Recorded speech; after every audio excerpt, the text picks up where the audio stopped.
probably know, we started not so long ago with this virtual program in art and design. So it happened 2 years and something ago.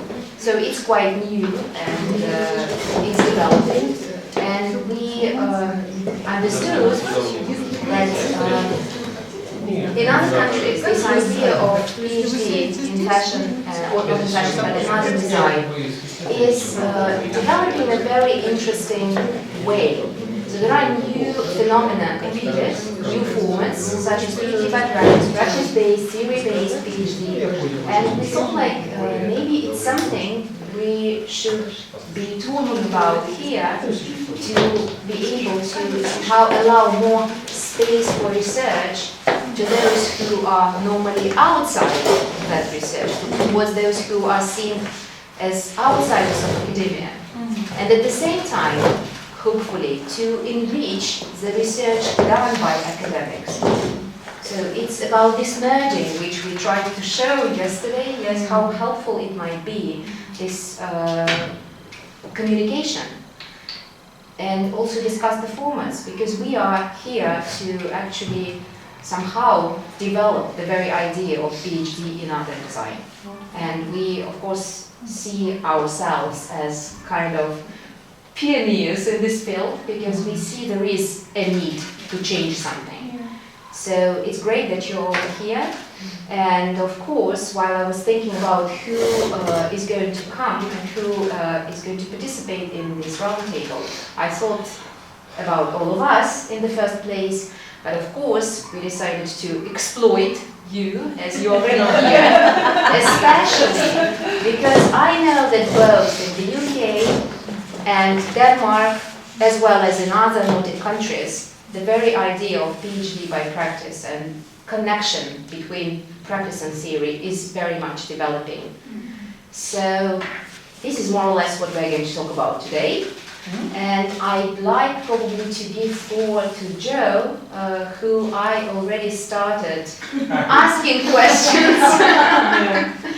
I already started asking questions, yes, about different formats which exist in the UK. So it seems like it's something which started a while ago. Yesterday I also spoke with my colleague from the UK, and she said we started something similar, but it's very new. It's only 6 years old. So I believe like it's as new as 6 years old, which is quite good, but I believe it's even older. Yeah, absolutely. I mean, I'm the director of doctoral research at the Участники School of Art, which is now part of the University of Southampton, which is a regular university. So it has a very big and long-standing culture of PhD study, not necessarily in the arts, but certainly in engineering and archaeology and medicine, those kinds of things. So we're an art school within a much bigger university that has a very long history and heritage of research. It's a research-led university, essentially. I finished my PhD there. I have worked other places in between, but I finished my PhD in 2002. And I, along with a sculptor, were the first people to graduate with PhDs from Winchester School of Art and at Winchester School of Art as part of the University of Southampton. So 2002 was the first practice-based PhD. My PhD is not practice-based, but the sculptor's is. So that's the first time we had practice-based PhDs there. I think that certainly in the last 10 to 15 years there have been a lot of discussions about what PhD by practice or practice-based PhDs might be, and I'm sure that you have ideas about that. I think that that still remains undecided, and different universities have different approaches, and I think that depends on the kind of market. But also the staff available, I think that's another thing that's quite important. For us, we only accept students whose research fits in with the research of the school already, because we have people who can supervise those things. So it's very much research-led and research group-led. Is this okay? Am I just babbling? Please tell me if I'm... Okay, it's fine, it's beautiful, it's okay. What I'm hearing. Okay, thank you. So at the moment we have two kinds of PhD. We don't call them PhD by practice or PhD based, a practice-based PhD. We call them PhD in art or PhD in design. Okay. And automatically it means It means practice. Right. And only in arts and design it can be practical, or it can be also practical in engineering or in other fields? I'm not sure about that. I'm guessing that those are practice-led anyway, because they're science-based and they have to be about developing different things. I mean, the design PhD is much more attuned to a scientific methodology that's based on testing and sampling and those kind of things. Prototyping, Yeah, prototyping. suggesting, which we talked about. Yeah. So there are those aspects that kind of tie in. We do have some projects actually that run with computer science and that run with elements of engineering. We don't have great facilities, for example, in my field, which is textiles, for doing engineering-based textiles, which is what we really like to do. But we certainly have people working in with computer science. We have people who are doing projects that are to do with, well, they're essentially ethnographic studies of people playing video games, but also looking at how gaming and computer technology can determine narrative and how people respond to changes in narrative. Okay, so there are those kinds of things that are perhaps a little bit more science-based, perhaps. Our most usual route, though, is fine art-based, is by practice, and generally we have people who are either painters, filmmakers, sculptors, or performers. We have just one person now who's a performer. She's coming now into her second year, so she is on our kind of testing ground, I think. Okay, so we have that, but mainly we have painters and sculptors. All of our sculptors also work with archaeology and the equipment in archaeology as well. So we have a kind of tie-up with other areas of humanities. So we offer this kind of broad opportunities, but every course actually, every person has a bespoke course which is set within a framework of attainment, essentially. And that, What is the framework of attainment? it basically means that by a certain amount of time you will have X, Y, and Z. So you will have, at the end of your first year, you will have a mini Viva. At the end of your second year, you'll have a mini Viva. And then at the third year, before you submit your work to Viva or to, write up. Viva is defense, yes? Yes, So but we kind of see it's like yeah. an interview to where you say what your work is, of what we're looking for. So there are those kind of milestones essentially, and people can fail at any of those milestones. Yeah. So people are constantly working towards achieving those things, which is hard, as I'm sure you all understand, for practitioners who for most of ours anyway, feel that art is their life, and to kind of condense one element of it into this kind of very structured academic framework is quite painful. Oh yes, that's actually painful for BA and MA as well. Yeah. Yeah. I think that people think that they can be much more expressive and creative and do what they would normally do, because it's not a taught program essentially. It's a self-directed program with lots of beating in between. So. And what about the very structure? So I mean the architecture. You say it's self-direct. So it means that there are no academic advisors. Oh, there are academic advisors, but they're no taught program. Right. So it's kind of an independent study based thing. We have, in order to make sure that people are on the right track, outside of their supervisory team, everyone has 2 supervisors, sometimes 3, depending, but they will both be experts in the field. Theory and practice? Not necessarily? It depends, actually, because sometimes people are doing, say, creative curating, sometimes people are doing printmaking or something like that, and other people might have expertise in that area. And they might have somebody coming in from studio to give advice, but not necessarily supervise. You can also work with somebody from different universities, isn't it? Yes, absolutely. Yes, absolutely. So if you have somebody you really want to work with, you can approach them, but there's a cost implication, which obviously is very problematic. Joe, is it what you mean by saying that everybody has a bespoke course? Well, it's bespoke in as much as... Bespoke, это сшитый момент, да? Yeah, I mean, it's basically people work at their own pace within this framework. They do what they want to focus on within that framework. They have to have a certain amount of things done by a certain amount of time. But there's no reason why they can't, for example, go and use facilities and do something else.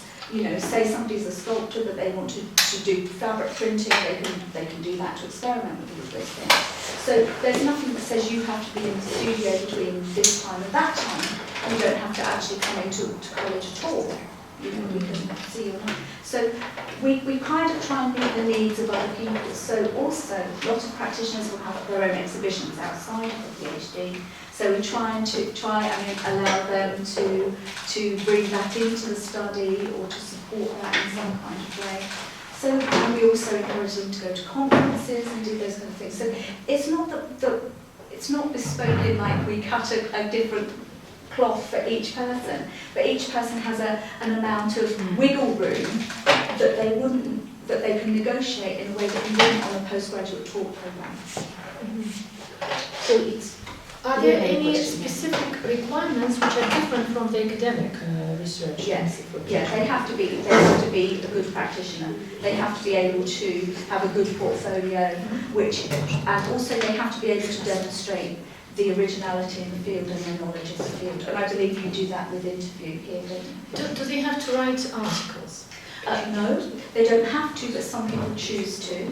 They should present at conferences, and they should, if they are practicing artists or designers, they should exhibit at some kind of venue in the time, or join other people to exhibit. We also ask them to present within the school as well. So they do that. I think the thing that is hardest with all of this is that we require students to do exceptional practice and exceptional writing. Exceptional high quality? Yes, yes, high standard, and very, very critical, very theoretical, very engaged.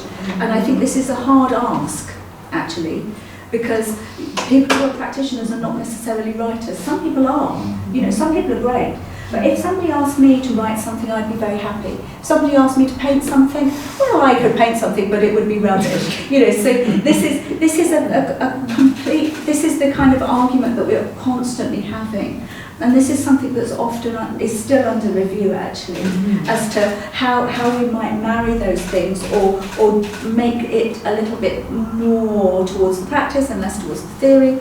And it's not 50-50 at the moment, it's 60-40. But 60-64 practice? 60 for practice, 40 for written work. Like the percentage, yes. Yes, yeah, absolutely. I mean, and students can decide whether they want to actually do 50-50. They can do that. They can do it as well. Yeah, but we don't necessarily encourage that, you know, because the idea is you want people to be, to excel, don't you? You want them to feel as good as they can be and you know, to achieve what they want to achieve. Is the Royal College doing something which is more practice-based with a little bit of writing? Yes, that's what I would... Writing and a little bit yes. practice. Yeah, I mean, I've been involved in some discussions a long time ago, actually, in there's a European network for PhD studies, and I had been to a couple of meetings in Vienna where people were talking about a PhD that was purely practice. And I kind of am very interested in that. At the moment, as far as I know, it's still very much under discussion because you still need to be able to demonstrate your originality and contribution to the field, and also your knowledge of the field. And that's very difficult to do without it being hideously contrived, I think. I mean, you might have something else to say about that, because I have lots of questions, yeah. but... I could ask you, how do you measure the practical part. Assess, how are you assessing? When you have theory, you know, this amount of articles, this amount of conference and so on, and when you take some project, naturally there might be something very, very resourceful, but one thing, or it should be 5 things, or how does it work? Well, I think that the idea is that you start with a research question, and you have to understand whether that research question has been addressed. It doesn't have to have been answered, but it has to have been addressed, and it has to demonstrate, the work itself has to demonstrate a contribution to the field. Now, of course, there's no point trying to reinvent the wheel. It can be a very small contribution. It can be something that drives the discussion onwards. That's your contribution. I mean, my feeling is that whatever level of study you engage in, whether you're a researcher, whether you're writing, whether you're making something, we're all just little bricks in big discussions, aren't we? We connect to people before us, build from people who were before us, and then we hope people will build on our work. So the key with measuring or assessing practice is largely down to looking at the exhibition, looking at the work that's been done, looking at the sketchbooks, looking at the recorded data, whatever that might be. But they also need to show transparency in the methodology, right? Absolutely. That's also a big part of it. So it's not just something Transparency in the methodology. in methodology. Yes. Yeah. So it simulates a little bit the science experiment in the sense that it can be repeated. Yeah. But of course, with an original article, not, but it's still it's out on the table. How did I come to this and why? I think for me the problem also with some of these is leading from a question, which is that there always has to be a scientific result, which is either a measurement or a test or a questionnaire.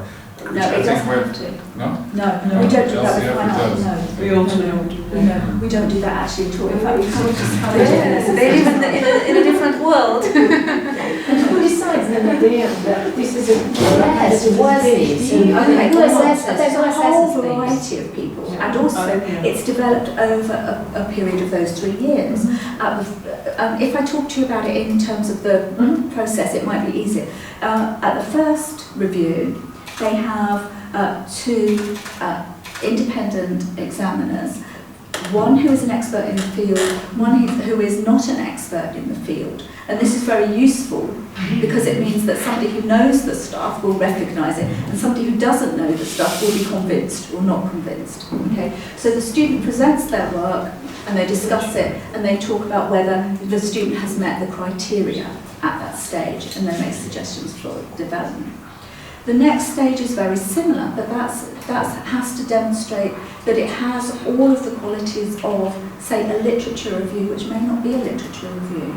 It might be a discussion of the field in some other way. It might be about technique. It might be about theory, or just, you know, if I give you an example, I have a student at the moment who's just about to finish, and he is a printmaker, and he's from Uganda, and his focus is, well, his thesis is about Uganda Airlines, which is both Uganda Airlines. So airlines, yeah. So Uganda Airlines actually exists, but it never exactly, but it never took off the ground. So his discussion, It's design.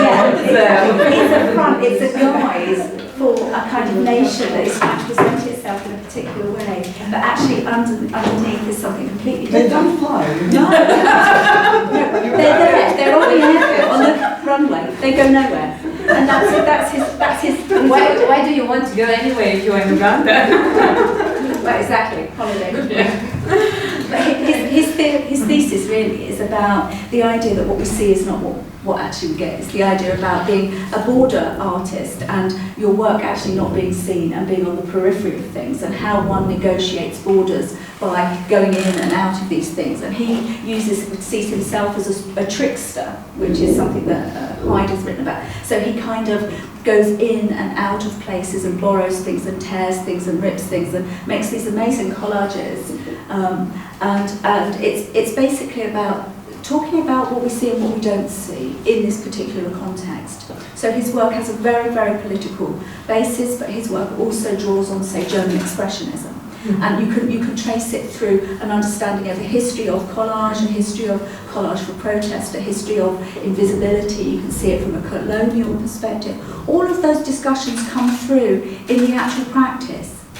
Okay, that's quite a literal example, but it's kind of, it gives you a sense that there are these stages that you go through where you start to unpick and unpick and unpick until you get to.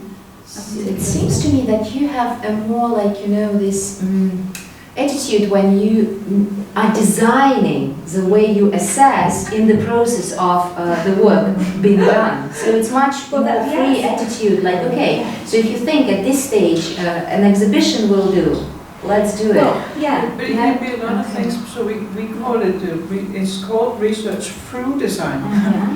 So, and there's some literature, we can, if you don't know the area, we can just, you just wait. There's a lot. No, the advantage of the British system is we don't have a choice совета. We have committees, we have council, We have a committee which can be 20, 30 people, none of whom read the PhD, read the thesis.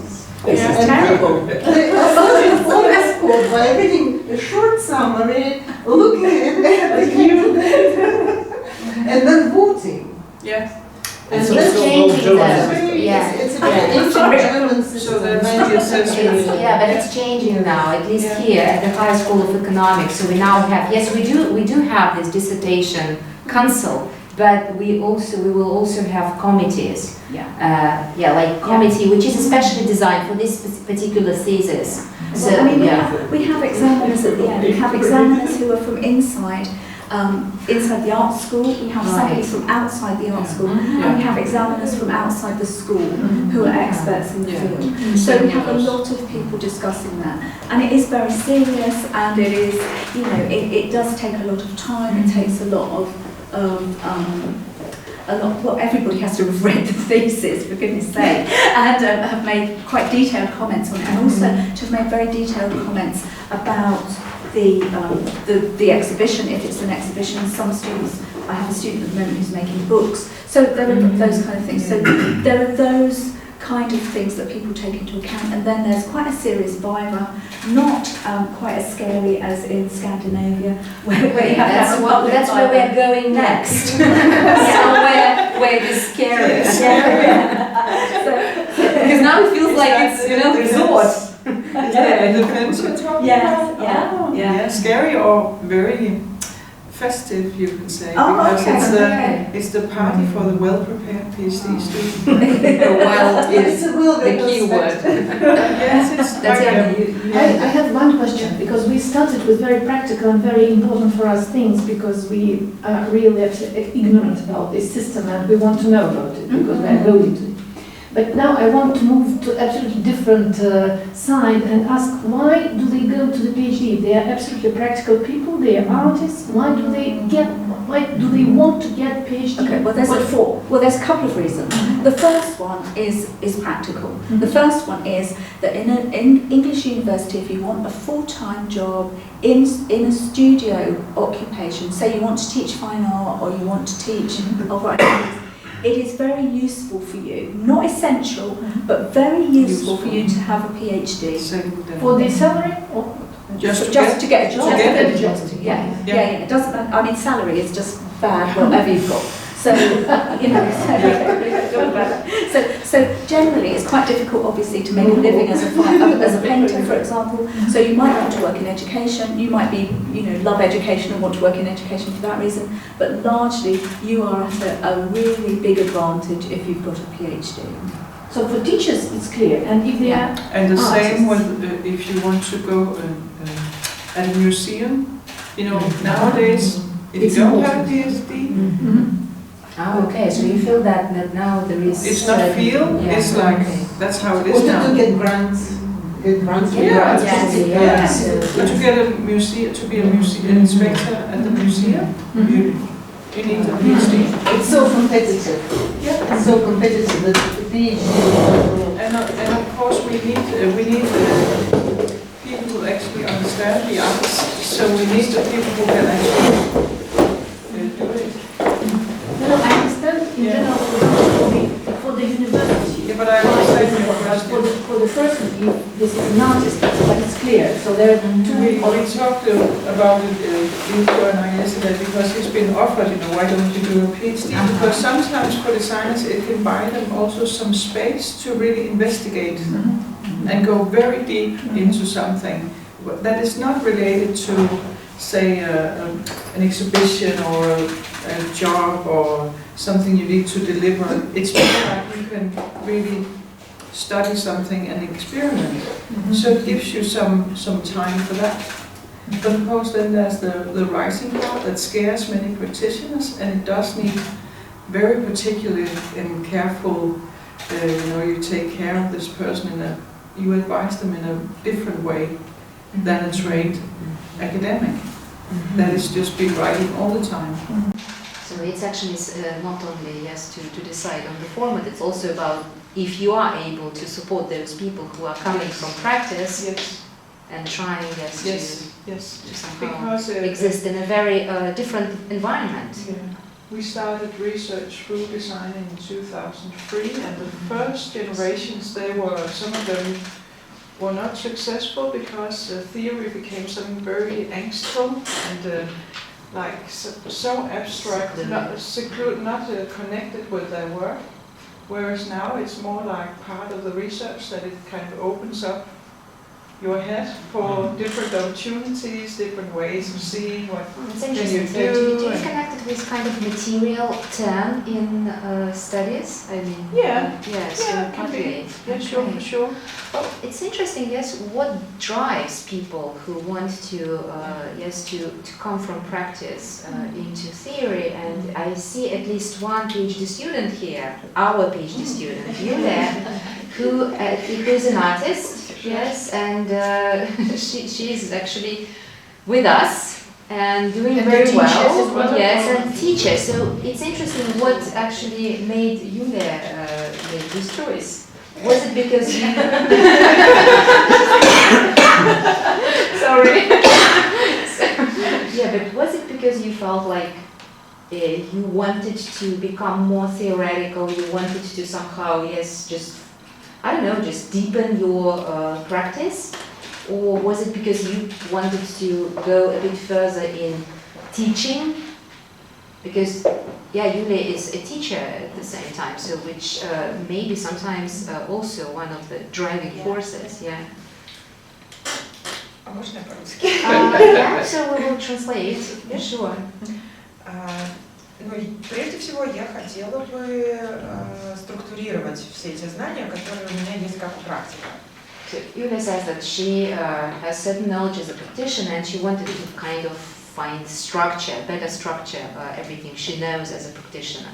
И теперь, когда я уже немножко разобралась в своих границах, в рамках темы диссертации, я поняла, каким образом я могу использовать это и в своей практике, и переключаться в другие практические дисциплины, потому что из просто художника теперь я уже занимаюсь, например, какой-то структурированием и переходом в цифровые какие-то вещи. Надеюсь, у меня есть какие-то...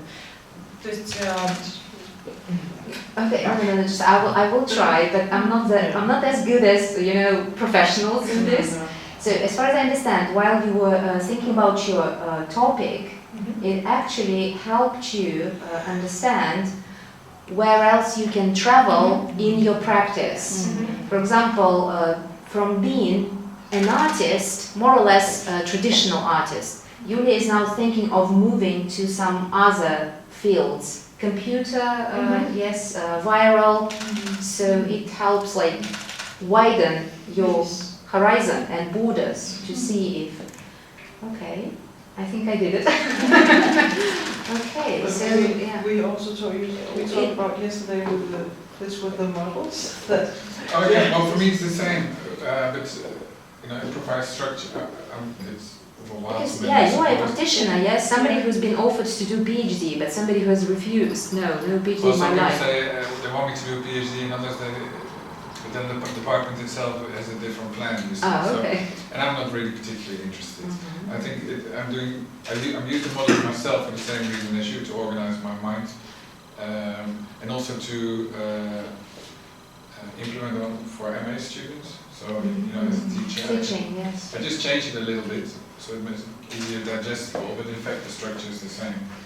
For myself as well, it's a good way of analyzing work and finding new routes and new stories, whilst initially I just created by impulse. Ilko, what do you teach, by the way? What do I teach? What is your professional occupation? I'm a course leader for MA Footwear. Footwear. Particularly In good practical, you're a shoemaker. I can make shoes, yeah. But I've learned how to do it and I've made a lot, but I don't do it anymore. If you're interested. I heard your I do that, okay. your presentation.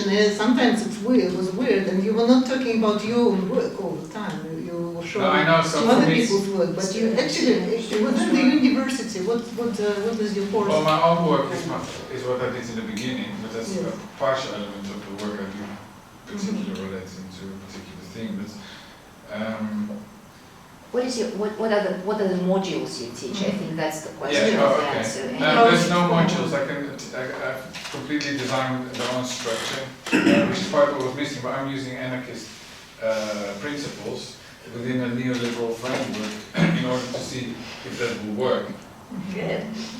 No, I know, but everything I always say people laugh, but it's actually really interesting. So, When you open up creative spaces exactly, by yeah. And also, twisting the format, so it's very interesting as I a think people teaching love out of approach. pleasure. Actually, they love out of no, that's okay. They I don't- don't feel they offended. laugh. But also It's just just the about curiosity, Yeah. you know, taking people out of the ordinary I by, don't know if you're familiar with Paulo Freire, for example, critical pedagogy. He developed really interesting models which are basically anarchist, in a bit more modern form. So you can really work on somebody's consciousness about himself, you know, in relation to first himself and then his own process and then himself within the context of his own choice. And what I do then I divide the course into 3 phases. There's I, which is only I, making, experimenting, always through making. Slowly with little bits of writing, I have them do. They don't know yet they're going to put it into a conceptual framework, because otherwise they get scared. Then the second one is I within the context. And the last one is I on that on. I on that on within, whatever they are. So I think authenticity, originality, and innovation are the key points. But originality doesn't mean it has to be original, as it's never done before. Original means what's original for you as a person. So if that makes sense with you, it's original. Innovation is the bit that goes out of that in relation to the large environment. Now, I take them a little bit on a journey, so I design where I mix my own practice with education is that I design educational tools, like little games. They're actually physical. So performative teaching, I don't know if you're familiar with that, but it's, so I do that and then I open myself a little bit, which is also a particular technique, and then they open themselves too, and then, I question this design. Performative teaching, you mean you show something? You demonstrate? No, I play games. So, one is like card games, and then they respond to that. I work with the gate as a social construction, for example, the designer on board, which is part of thinking about I in relation to a larger environment that is not only biomechanical, so ideology, embodiment, and design. Another one is relating around the theme of conversion, for example, because that's called about design and ethics. So they give quite interesting results, like different ways of dealing with death and making accessories for that. So shoes, footwear. No, well, in some workshops I let them do what they want to do, because it's more about what they want to do, where they want to go. But I also teach sometimes in the head in Geneva, for example, which is accessory based. So my own course is footwear, but I do workshops everywhere.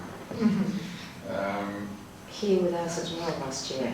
Yeah, but that was more practical. Yeah. But I'm more interested in terms of research in working with people. And then I write about it. So that's what I do.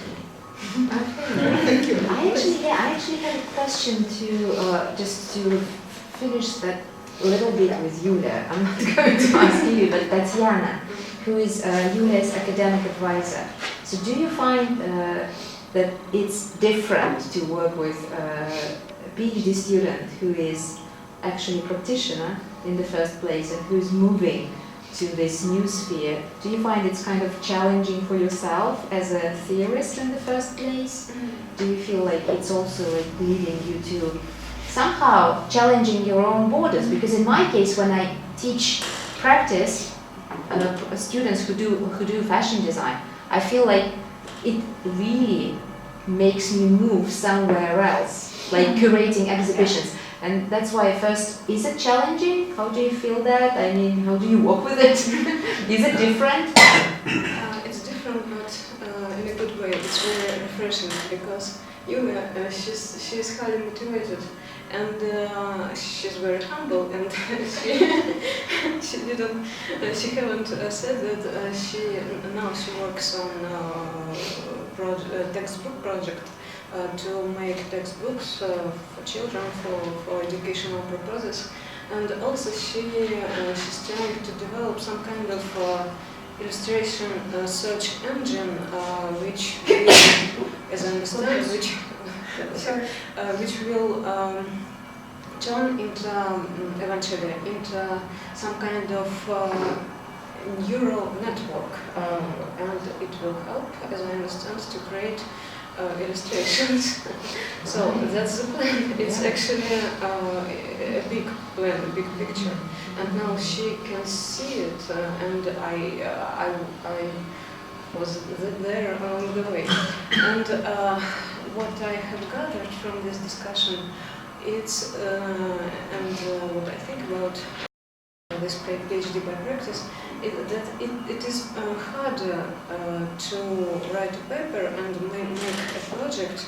It's actually harder than just to write a paper, because you need to find of course you have this practical knowledge, right?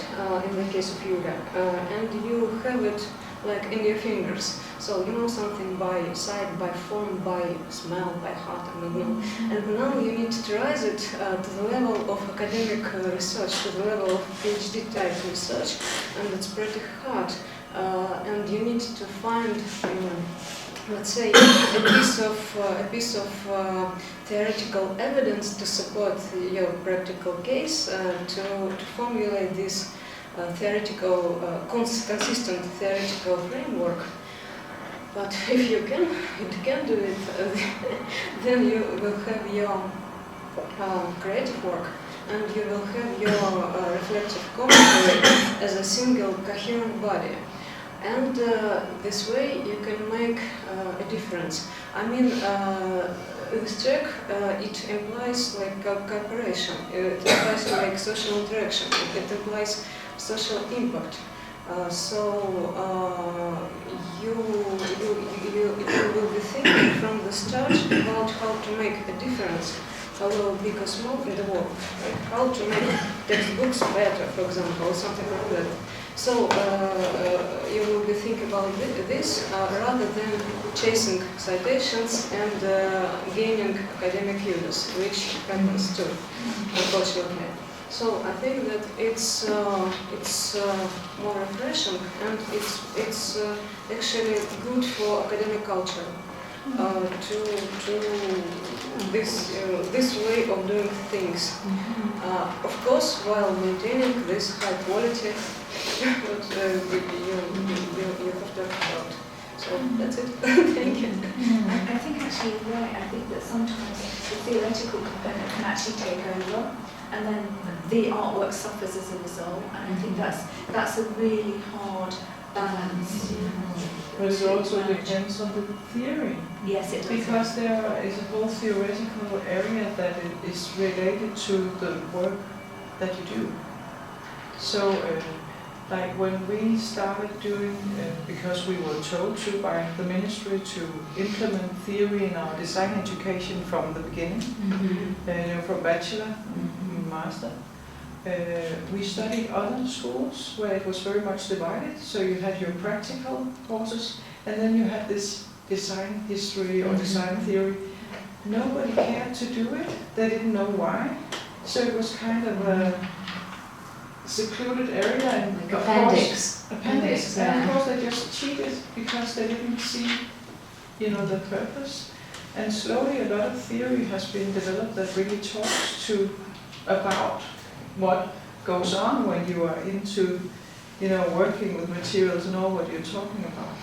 So that also makes it easier to use it as a research tool. It's just another research tool. So you go into, ideas, and you go into the material, and you go back and you go forth. So it's just another tool. And it's very important that you try to blend it, I think.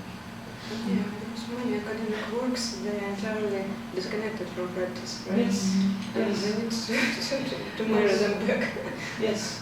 I just remember that each PhD thesis in our country, it usually contains such a piece in the very beginning which says the practical sense of what I'm doing is this and this. Yes. And in most cases it's something like, well, it's good for teaching something. And nothing else comes out of But it. I think the whole design theoretical area emerged because designers wanted to legitimate that it was Absolutely. Yes. worthy of something. So it's really useful to go into to all of that has developed. And actually, good point, because this practical meaning is the reason why we can say, yes, if you talk about practical meaning, So show it to yes, us. let's actually Let's do try it. it. Let's go there. Yes. Yes, because just without just saying some, ordinary things, routine. Yes, it's for teaching. Let's show that it's not only for, not for teaching it's only. for developing the area Absolutely. and bringing a new knowledge and bringing knowledge back to I have a question about facilities. Yeah. Go down to material. You teach performance. You have at least one student who does a PhD in performance studies, whatever, in performance. Do you have a theatre building? No, and none of our students have studio space. Oh, wow. How do you do it? They know that at the beginning. They get their own studio. Yeah. I mean, Life's hard. our student is a fine art. She's a fine artist and she does performance, fine art performance, and she's a very well established person. So she uses her network. So we don't actually give her space or anything like that. However, not on our campus, but in the university, there are actually 2 theatres. And as far as I know, there aren't any dance students, but there are acting students and there are film students. So there are facilities should people need to, hire them out. Because I've been in the Middle Tennessee University this summer, and I have a friend who teaches dance studies, and they have beautiful theatre building, and of course rehearsal rooms, training halls, whatever. They're very well supplied, which I don't know what is the case in the High School of Economics. Theatre? There is a theatre. Yes. But then you can do PhDs together with a company that has a facility or a theatre or just Always about like establishing. So matching up, Electro theatre, for example. Should I try to go through the Danish format? Yes, please. Saying Yes, how we that, just because what makes it harsher? I think she's talking about the defense, which is public, so everybody can come, and then you have 3 assessing persons. You have 1 internal, and then you have 2 external. And if it's a practice space, it must be also practitioner PhDs or something with really eloquent knowledge about that practice. So it's just the format that it's like a display, that you sit there in front of a huge audience, and you would present for half an hour. Then the assessor number 1 puts question for half an hour, assessor number 2 and 3, and then they withdraw and discuss if they can provide, the title, which typically happens. Because at that stage you've been through these 3 middle assessments, so you already had discussed your work. So normally within the budget there would be budget for 2 times, like to have discussions. So you typically, the first time you would show a project and some text, and they would give you, hopefully constructive critique. And also you do that half a year before you hand in, so now your ideas have matured and you are almost ready to just finalize. So if there's anything you can really catch before the... And is from the beginning it's the same project? I mean, the first year, the second year, the third year, it's the same project, or these are different projects? But in Denmark it's a 3-year, the PhD is a 3-year And project. each year they start with one project and it will finish? No. So they make, first of course they write a PhD application, and then typically they are asked within the first few months to do a PhD plan. And this is very much like a project plan. And for practitioners it would be a bit like with the natural sciences, that they say, I want to investigate something, so I will do these and these iterative tests where I will explore something, which can be many things. And if we don't have the facilities, it can be that I will now find these and these partners, I will go to these and these partners, because they have some technical device that I need in order to test this out. And so of course in the Danish PhD version you need to write actually a full PhD, so about 200-250 pages. Yes. Whereas in Sweden, which is very close to us, they did a very much more like artistically free PhD. So I at least know within the fine arts they made a line of work experiments, and then they write maybe, it's more like a cave text, so they write maybe 50 pages, and they assess it completely differently. But I can tell you 2 fresh examples of design-based PhDs, one that was finished and one that has just started. So the one is an industrial designer. She was trained in Copenhagen. So by now she's been doing a written assignment, finalizing her bachelor for, I think they write maybe 10 pages. And it's a proper academic paper. It needs to have a research question, a methodology, a theoretical framework, a discussion, and some questions or some perspectives or points. And then again they do it for the master. And I think it counts, is it 10% of the bachelor and the master? So the rest is like that practical work. So that's master in what? In the same. Yeah. So normally they take a 3-year bachelor, finalize, 2-year master, finalize, and then they're ready to make a PhD if they want. Yes, if they want to. So the one that was finalized, she did a collaboration with a medical museum in Copenhagen.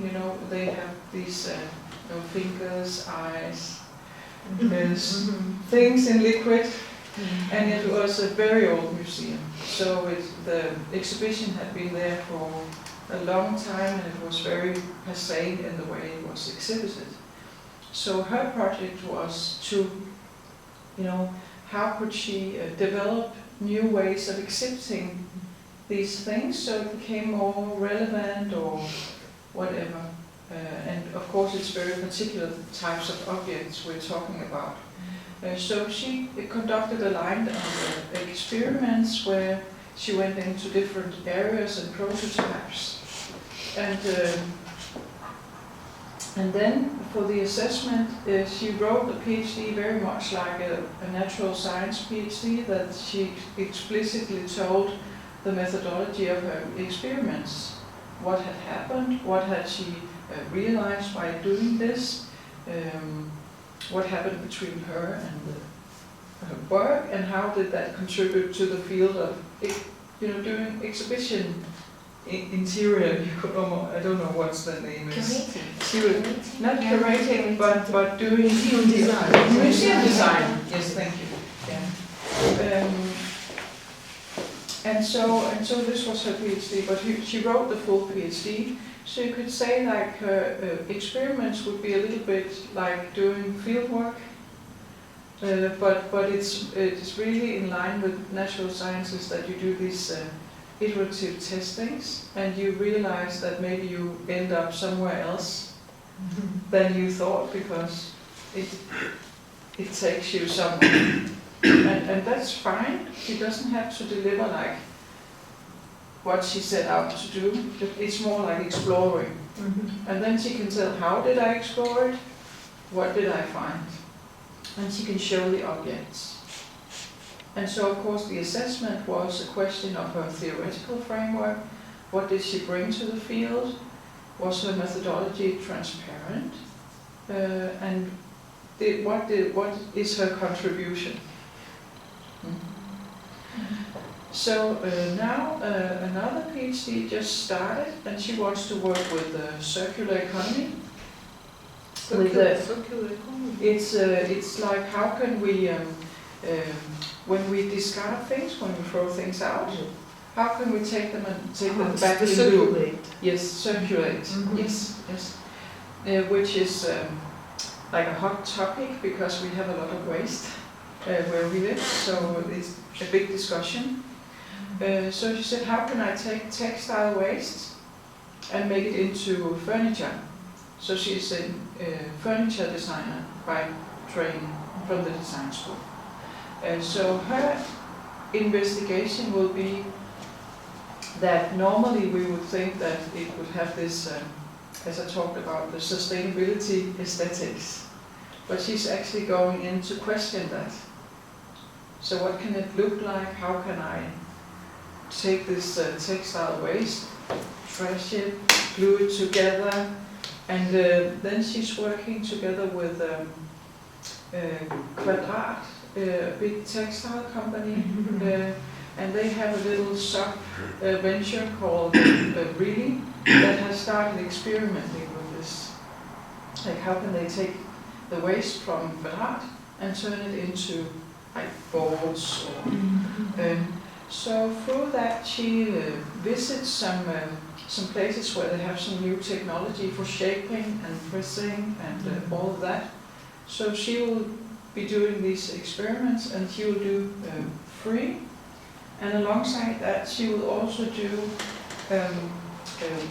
workshops together with students to test it out and to make actually the students be, prolongation and feedback to her project. So she involves the So she involves them, and she will also have workshops where she actually involves her stakeholders. So Kvadrat and Really, and some of these technicians will be there to say, no, you can't do that, but maybe go there, and that would not be usable, that would be good. So like both a reality check, but also an artistic look at, what is it that you do, and how can that be interesting for us. But how do you interest those, Kvadrat and others? I mean, how do they come to you? Yes. Yeah. It depends very much on the type of company, but Kvadrat is very high ceiling, you could say, in Kvadrat. So they know that in order to be to the forefront of the development, they need innovation, and they need really someone who can elaborate. And for them, it doesn't cost anything, because she got the money from external funding. Okay, so she's got scholarship, and then So she's having got a that scholarship. she went to Kvadrat and offered them to help. Yes, Okay. yes, but it still, was her initiative. yes, but still, they are very, very busy. So of course they only say yes, if they think this is really something of interest. And it turned out it was exactly where they were in the company, that they were trying out, can we use circular economy as an innovation engine? And what will it look like? I think I remember the word recycling. Yes, yes. Yeah, it can be recycled or upcycled or yeah. And could I ask you, you made a comparison to natural sciences, and I just remembered a story of my friend who made PhD in chemistry told me. She said that one person from their year made an experiment which actually led to nothing. But he still could get his PhD because he said that that's the wrong path. So does it work like this? Yes. Yes. No result is a result. Yes. It's not result. It's But then yes, but true, then you yeah. also have you have that knowledge, and maybe the result is like a question. That you can say, I question this practice, or I question this type of research because there's something clashing with what I found, or so it can be also recommendations for how can that lead further to further development. What will be the next steps? If I am to develop this further, what could it be? What can the industry learn? What can research learn? And of course, for it to be eloquent, you need to be able to ask those questions. We have a guest participant, Олег Кубряк, Yes, who is yes. from the nature, comes from the natural Yes, sciences. yes. Вы хотите что-то сказать о том, как PhD в вашей области? Thanks a lot, but before I'm interested to know how many PhD do you know in your area? How many Successful. PhD, Those who defended. То есть те, которые защитили сюда, yes, successful, yes. Yeah, I can say the opposite, that Denmark is a very small country. So I think maybe that's 25 since 2003. But in the beginning, some failed, some gave up because they had the wrong theory, they had the wrong supervision. They didn't have anyone who could be like their lawyer. Yeah, lawyer, a good Lawyer, word. lawyer. Yes, yeah. Or a broker. Yeah. Right, broker or lawyer. Sorry, Yeah. sometimes. Sorry. Paid when. Excuse me. Sometimes when I listen in different things about news practice, Yes. I memory Soviet Union. We have a special academy for physician, academy of medical science, special academy for farmer, agriculture, for pointer, and special PhD for all a lot of wide field of different disciplines.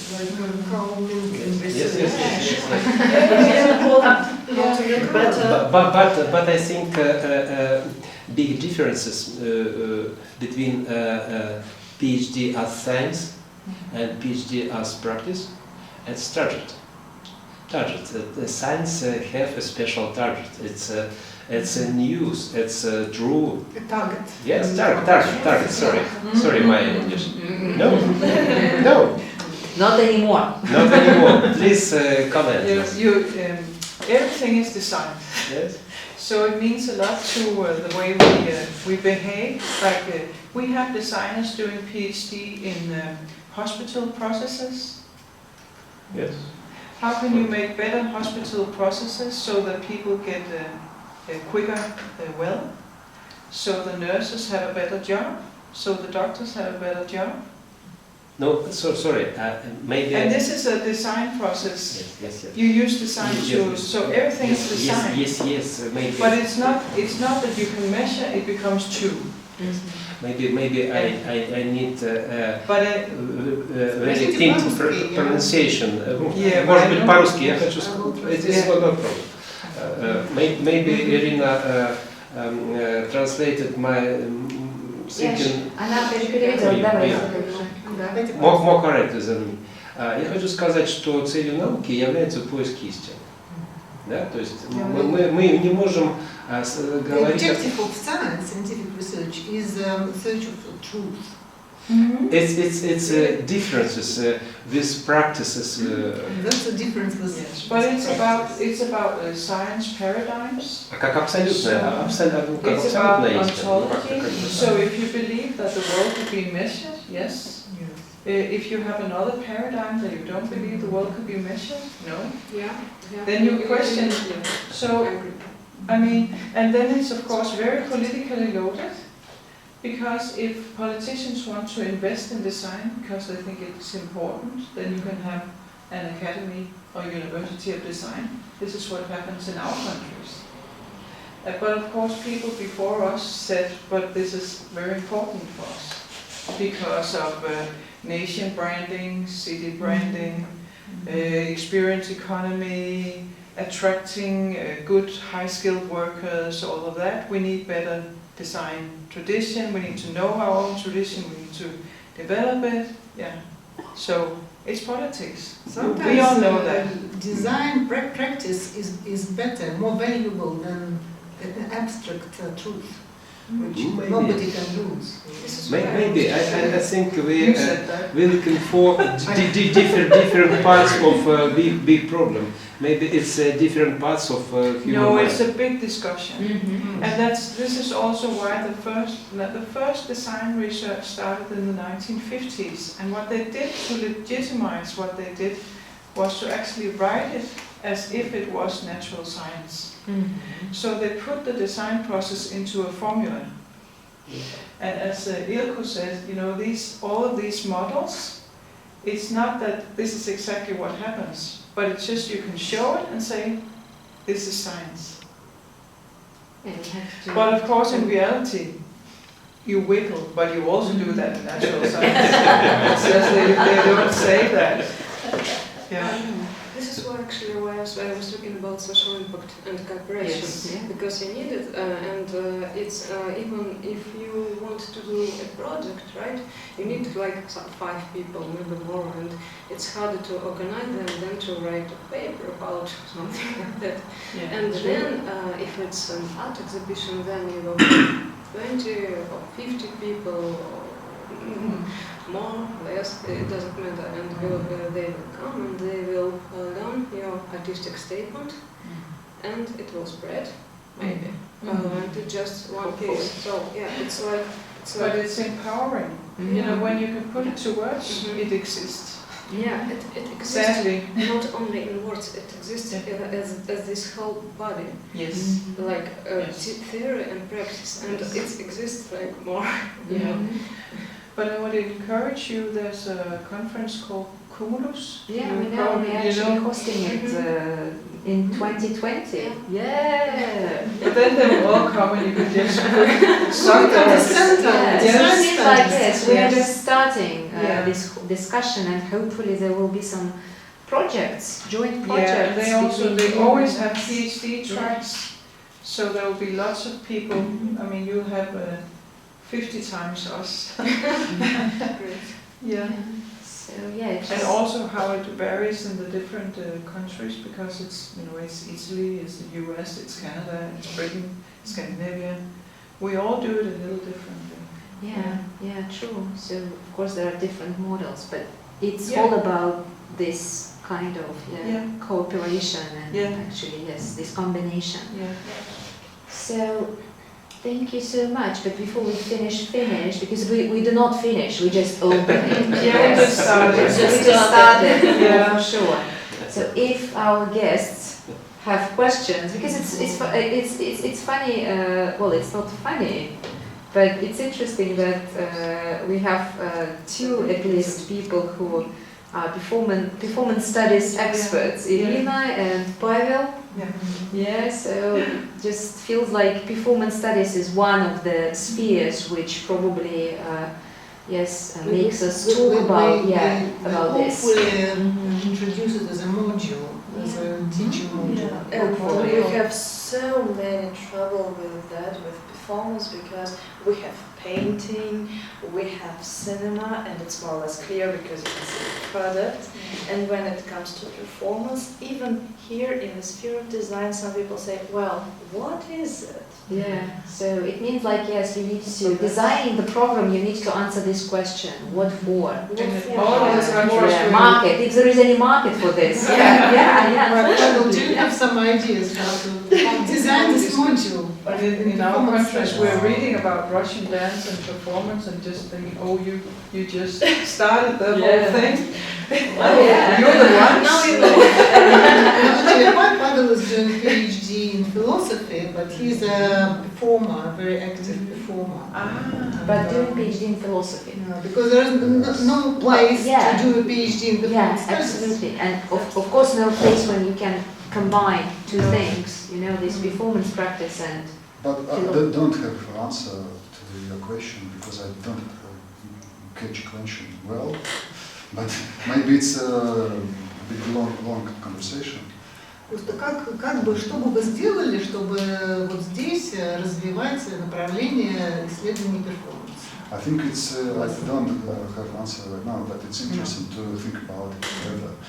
But I have a question for you, because I was listening, you was talking about the situation when some artists apply to work on PhD, and some, I don't know, some people, some academic people help him to form this structure and like this. But if you have a situation the opposite, like some sociologists, some people from natural science ask artist, ask performer, I don't know, to participate in his research. Because in sociology, I believe, it's quite interesting, it opened quite a wide field of instruments to research. But then it's research about design, or research by design. So we have by design. Yes. By art in a wide sense of and this can also be design research. It's just how you go about it. So you don't need to be a practitioner to do design research. You can also. I'm not a trained designer. I have a PhD in design. So. Yeah. Because there are other areas where you can use design approaches to. I develop company strategies. Sorry? Through strategies for companies. Strategies for business companies. Yes. Yes. I think actually, having studied product design, I think that the framework for research is basically how you, as a product designer, learn to approach a design problem. I don't see any difference. So in that sense, it's a way of thinking. It is design thinking, really. You can apply it to anything. I think all researchers do that thinking anyway in different ways. And design just deals with physical form, I suppose. Yeah, and it's also my experience when I have been supervising a lot of young design students, and they have a very abstract way of thinking already. So this abstractions of theory is very close. You know, it's not that they understand everything. It's just what you use it for.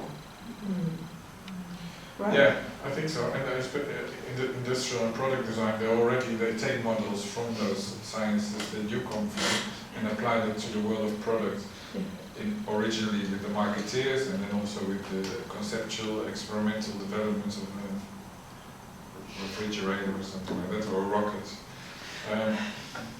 So that's not so far. So that also, as far as I understand, often artistic models are again based on that because they're closer. So it's almost that far. You could also say that the type of science you talk about is a lot about deduction.